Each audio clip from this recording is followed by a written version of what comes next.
Gate ready boys, this chapter is just going to blow up your minds. जी हाँ दोस्तों, मैं One Punch Man का web comic chapter number 137 explain करने वाला हूँ। और ये वाला chapter literally one of my favourite chapters में से एक है। और ये वाला चैप्टर में आपको काफ़ी कमाल की इंटेंस डीप चीज़ें भी पता चलने वाली है। सो बिना देरी के करते हैं वीडियो को स्टार्ट। अगर सबसे पहले हमें दिखाया जाता है कि एक रूम के अंदर जंजीरों में बंद है हमारा मेटल बैट, और एक बंदा वो रूम में एंटर करता है जो कि नियो ऑर्गेनाइजेशन का एक एम्प्लॉय है, और वो मेटल बैट के लिए मील लाया है। और बाद में वो बोलता है कि मेटल बैट मैं आपके लिए मील लाया हूँ तो ये खा लो। और मेटल बैट गुस्से में बोलता है कि तू कैसे एक्सपेक्ट कर सकता है कि मैं ये जंजीरों में बंद मैं खाना कैसे खा सकता हूँ। ये सारी जंजीरें छोड़ दे, मैं वादा करके बोलता हूँ कि मैं तेरे ऊपर एक उंगली भी नहीं उठाऊंगा, प्लीज़ मेरी जंजीरें छोड़ दे। और उसके बाद वो बंदा बोलता है कि मिस्टर एरमिन ने मुझे बोला है कि मैं तेरी कंडीशन टिप टो रखूँ और तुझे जंजीरों से ना छोड़ूँ। और मेटाबल थोड़ा प्यार से वो बंदे को समझाने की कोशिश करता है कि तू ये सब कैसे कर सकता है, तू एक बंदे को साइबोर्ग में कैसे बदल सकते हैं without his permission. And I am sure कि तुम लोगों ने वो दोनों साइबोर्ग को भी ऐसे ही मजबूरन साइबोर्ग बनाया होगा विदाउट देयर परमिशन। और अभी मुझे समझ में आ गया है कि नियो ऑर्गेनाइजेशन का अभी मोटिव क्या है। ये नियो हीरोज़ तो सिर्फ एक बहाना है।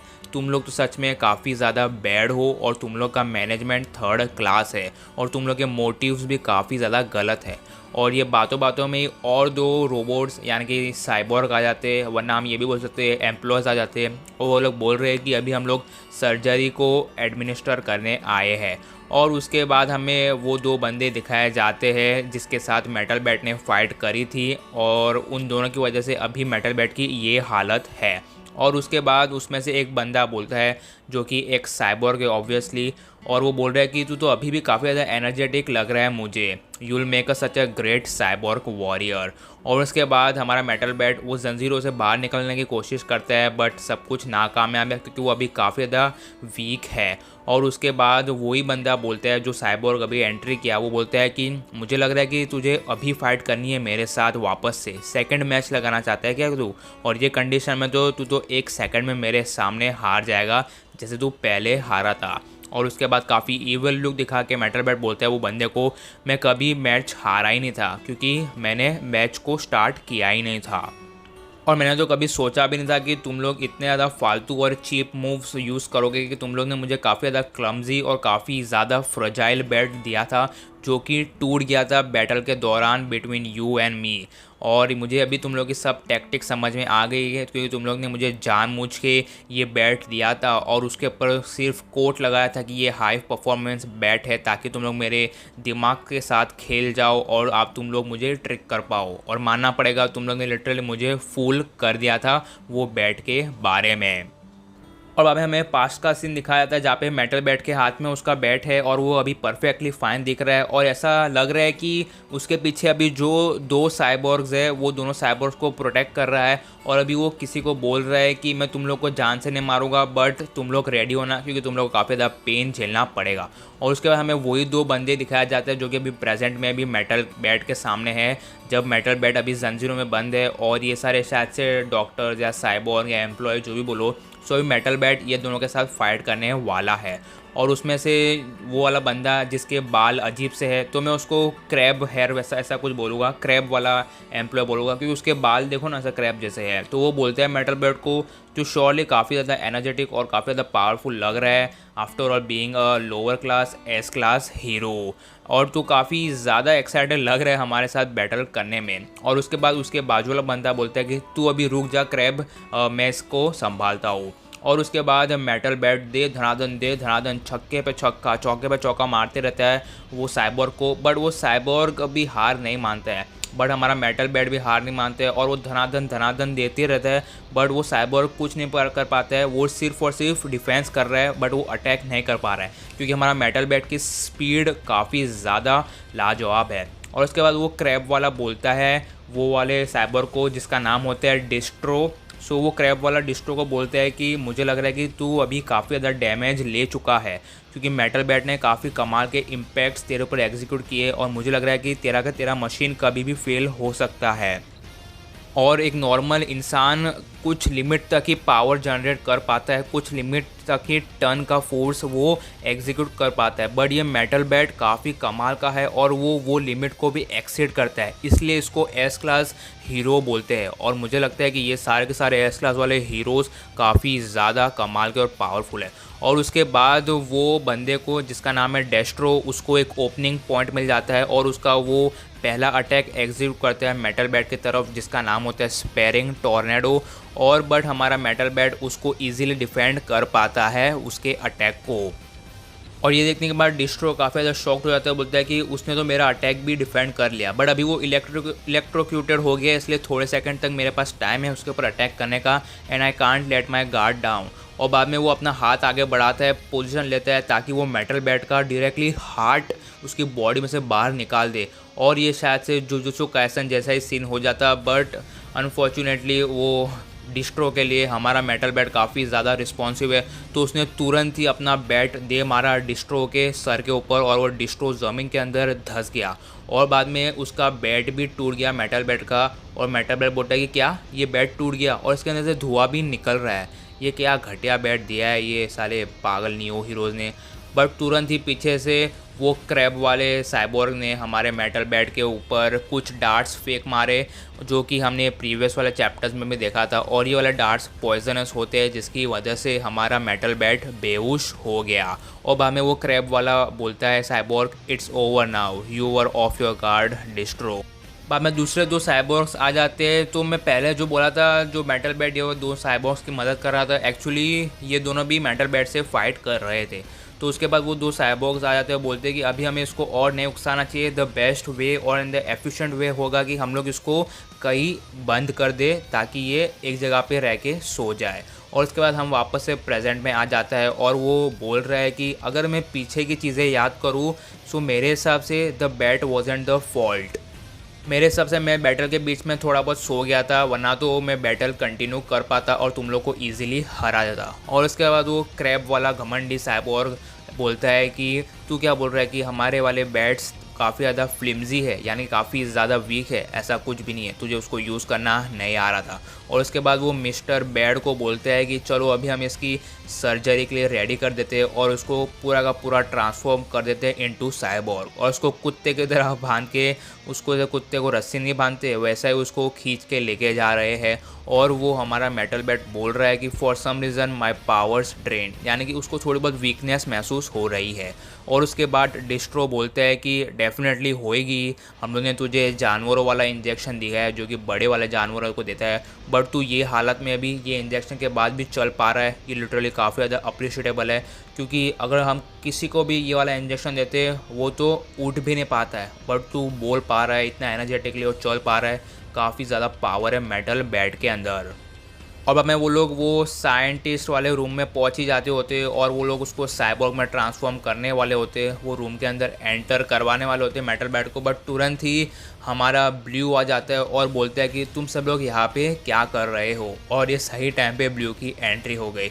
और उसके बाद वो क्रैब वाला साइबोर्ग बोलता है कि हे मिस्टर ब्लू, आप यहाँ पे क्या कर रहे हो, ये वाले फ्लोर पे तो आप लोग को अलाउड नहीं है। और बाद में ब्लू बोलता है कि हाँ मैं वो ड्रैगन लेवल मॉन्स्टर से फाइट कर रहा था, तो उसके दौरान कुछ बग्स मिले मुझे मेरे मैकेनिज़्म में, इसलिए मैं वो बग्स को फिक्स करने आया हूँ। और तुम दोनों यहाँ पे क्या कर रहे हो। और उसके बाद वो क्रैब वाला बोलता है कि ये एक रीज़न से हम लोग यहाँ पे आए हैं और हम लोग ऊपर से ऑर्डर आया है कि हम लोग ये बात किसी से भी शेयर ना करें, इसलिए हम तुम्हें बता नहीं सकते कि हम लोग यहाँ पे क्या कर रहे हैं। और उसके बाद कॉन्शियसनेस होती है लकीली थोड़ी मेटल बैट के अंदर। सो मेटल बोलता है कि बी केयरफुल ब्लू, ये वाले बंदे काफ़ी ज़्यादा डरावने और काफ़ी ज़्यादा गलत काम कर रहे हैं। और काफ़ी ज़्यादा सीरियस लुक दिखाया जाता है हमें ब्लू का, और वो अपना पैर स्टॉम्प करता है ज़मीन पे।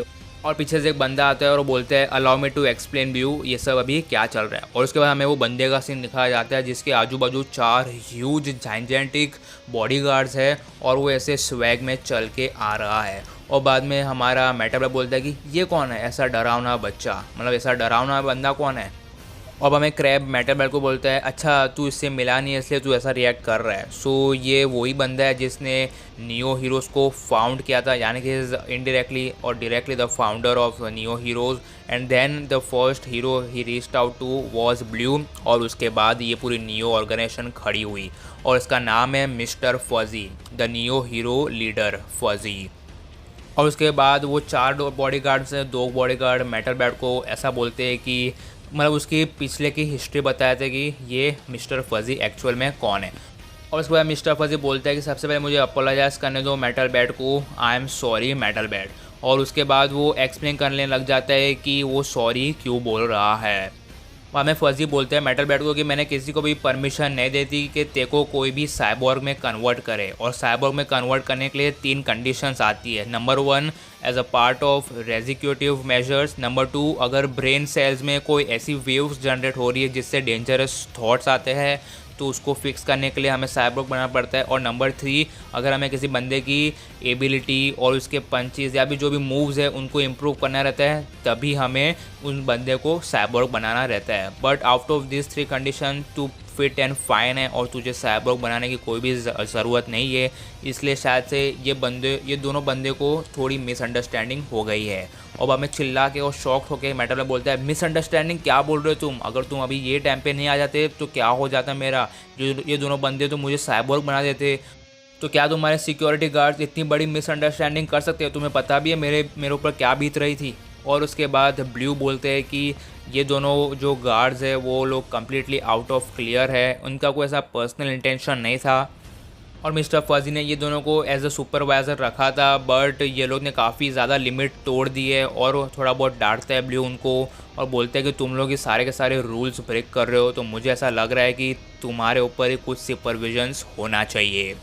और बाद में वो दोनों गार्ड्स बोलते हैं दैट्स राइट, अभी हम लोग अगली बार से थोड़ा बहुत ज़्यादा केयरफुल रहेंगे। और उसके बाद मिस्टर फजी बोलते हैं मेटल बैट मुझे थोड़ा बहुत फ्रैंक होना पड़ेगा तेरे साथ, बट जब से तू यहाँ पे आया है मेरा थोड़ा बहुत सस्पिशियस था और तू एक सस्पेक्ट था हमारे जैसे, क्योंकि हम लोग को लग रहा था कि तू एक हीरो ऑर्गेनाइजेशन से कुछ पाए वाए तो नहीं है, इसलिए हम लोग ने तेरे ऊपर सुपरविजन्स रखे थे और मैं ये सब कुछ को फ्रैंकली रख रहा हूँ, और वो सर्विलेंस सिर्फ टेम्पररी था। और बाद में मेटल बोलते हैं कि क्या मेरे ऊपर, मिस्टर फजी बोलता है कि हाँ, क्योंकि हमने ऐसा रूमर सुने थे और हमें ऐसा इंटेल मिला था कि hero organisation is trying to crush neo organisation, इसलिए हमें तेरे ऊपर थोड़ा बहुत सर्विलेंस तो करना ही पड़ेगा। और अभी तो पूरी दुनिया में मॉन्स्टर्स के खतरे में है, तो मैं ये नहीं चाहता हूँ कि कोई भी कॉन्फ्लिक्ट हो बिटवीन द हीरो ऑर्गेनाइजेशंस, यानी कि the neo heroes and the hero organisation, मतलब ये दोनों की दोनों एक हीरो ऑर्गेनाइजेशन है इन शॉर्ट। सो ऐसा बोलता है कि फजी मैं ऐसा नहीं चाहता हूँ कि मैं ऐसा कुछ भी करूँ जिससे हम दोनों के बीच में दरार आ जाए, दोनों हीरो ऑर्गेनाइजेशन के बीच में। और यही 2 ऑर्गेनाइजेशंस है जो कि पूरे वर्ल्ड को प्रोटेक्टेड रख रही है, और अगर यही 2 ऑर्गेनाइजेशन फाइट करने लग जाएगी तो पूरे वर्ल्ड का क्या होगा, इसलिए मैं सब कुछ पीस में रखना चाहता हूँ।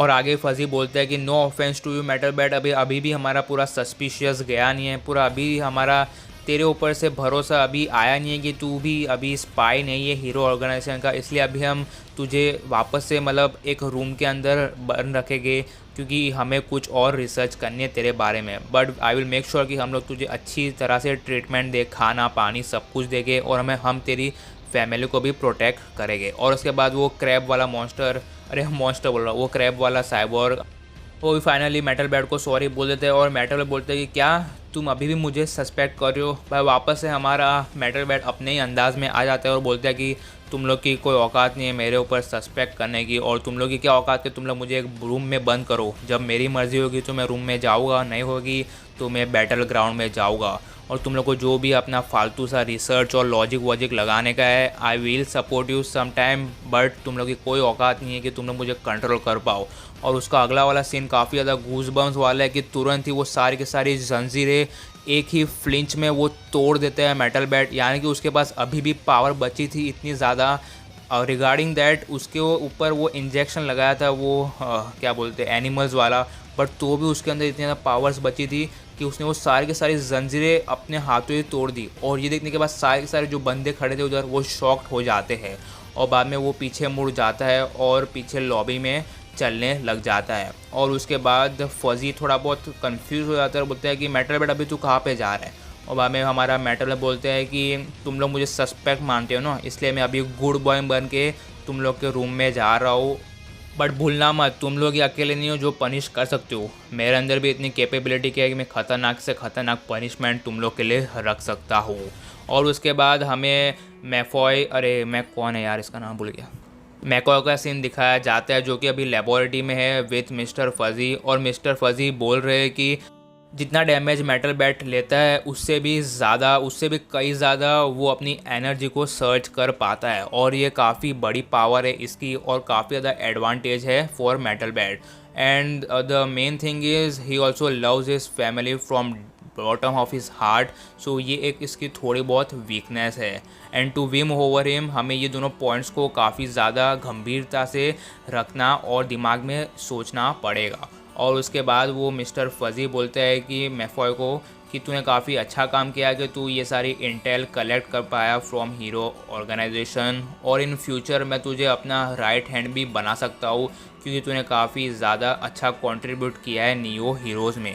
और बाद में ये सुनने के बाद मैकॉय काफ़ी ज़्यादा खुश हो जाता है और बोलते हैं कि अरे यार मज़ा ही आ जाएगा, और अभी तो मैं अभी ये सारे के सारे एस क्लास वाले हीरोज़ को भी अपने जूते के नीचे रखूँगा, और उसके बाद मैं अपनी golden years of my life काफ़ी ज़्यादा पीसफुली जीऊँगा जब मैं मिस्टर फजी का राइट हैंड बन जाऊँगा।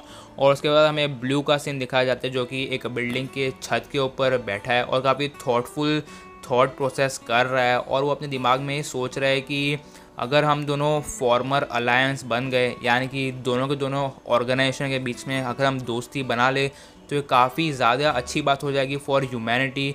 और हम सब लोग तो हीरोज़ ही है, और अगर हीरोज़ अगर ग्रुप अप हो जाएगी सो ये लिटरली काफ़ी ज़्यादा बेनिफिशियल रहेगा और हम मॉन्स्टर्स को भी काफ़ी ज़्यादा ईजीली हैंडल कर पाएंगे।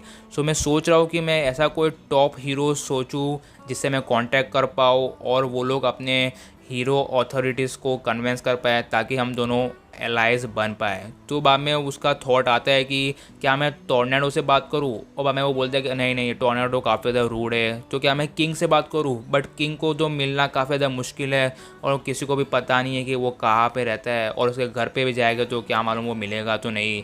तो वो सोचने लग जाते हैं और बाद में उसको सैतामा का थॉट आता है कि सैतामा, हाँ सैतामा सही रहेगा क्योंकि वो एक एस क्लास वाला पावर वो डिज़र्व करता है और वो काफ़ी सारे पार्टिसिपेशन लेता है फॉर प्रोटेस्ट, और वो उसका काफ़ी ज़्यादा इन्फ्लुएंस है बिटवीन स्मॉल हीरोज़।